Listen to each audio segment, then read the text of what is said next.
Svako ima neku svoju omiljenu profesorku. Možemo li objasnimo kako ona nama skrenula pažnju na svoj rad? Da se malo vratimo u doba korone. Doba korone, nažalost, ali tada su bili oni časovi online koje ste gledali na programu Radio Televizije Srbije.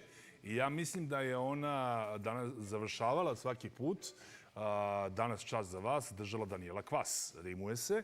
I mi smo onda to pretočili u spas za sve nas je Danijela Kvas.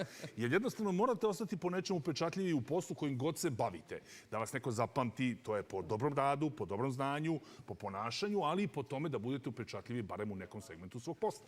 Može tako se kaže? Danijela Kvas. Dobar dan, Danijela. Dobar dan. Profesorka, dobrodošli. Hvala i bolje vas našli. Kako ste, profesorka? Odlično. Iz tog doba korone mnogi vuku traume, a vi nekako možda... Da li je to bio pokretač za neki vaš rad, da ga više ljudi upozna, mimo tih časova i da nešto drugo se desi, ili je samo to bio nastavak nekog vašeg rada? Pa u mom radu se ništa nije promenilo od početka, pa evo do sada, tako da je to samo bila prilika da možda neki širi auditorijum, neka, da tako kažem, veća grupa ljudi, a tada je zaista pažnja bila sticajem groznih okolnosti velika, pa eto, tako su ljudi upoznali taj moj rad. Mislim da znali su vas u školi, vaši đaci i tako dalje, onda je nekoliko miliona ljudi imalo priliku da vas upozna. Baš. Posebno profesora fizičkog, on je ostao kao prva figura, ali vi ste tu bili blizu. Tako je krenulo i naše druženje, pa su onda došle recitanke, pa smo onda zaboravili zapravo taj užas korone i nekako vratili se na ono što jeste detinjstvo, odrastanje, lepa, dobra škola, zdrava u svakom smislu. I evo sada treće zbirke, je li tako, Danijela? Tako je, to je zbirka poezije Eto. Eto. Pod naslovu, tako je, ove zbirke stoji recitujemo, to nije imperativ, to je predlog. S obzirom na to da se ja uglavnom obraćam recitatorima Srbije, kojih ima ove godine preko 23.000 učesnika, bilo nas smatram recitatora, to je način da čuvamo srpski jezik, to je način da čuvamo izražajnost, sugestivnost u govoru. Mislim da je to važno za neki posao dalje kojim bi deca mogla da se bave.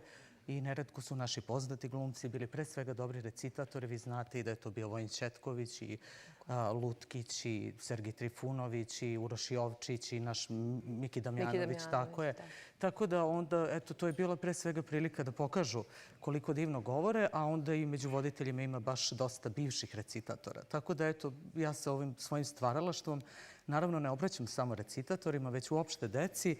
I ova treća zbirka poezije je nekako, čini mi se, baš glas duše dece koja su u najosetljivijem životnom dobu, a to je taj neki uzrast od 5. do 8. razreda. Moram nešto da vas pitam, zašto se zove Eto? Eto ili Eto? Jer ja imam varijantu, kažem da se, na primjer, nekoliko reči ili rečenica ili slova može koristiti u komunikaciji kad negde zapne, da tako kažem po znacima navoda. Ne može na televiziji, ali u kafani, u druženju ima samo jedno slovo, to je I. I? Kaže samo i onda on nekomu nešto nastavi. A ovo je Eto kao Eto ili Eto? To recitujemo, a može da bude i Eto, jer zapravo jedna pesma po kojoj zbirka i nosi naziv je Eto i pošto je ova zbirka objavljena u leto, sasvim se divno rimuje Eto i leto. Pa mora sve da se rimuje. I u životu je lepo kad se sve rimuje i mnogo ste se lepo družili. Evo videli su neke fotografije i gledalci tokom Dečje nedelje.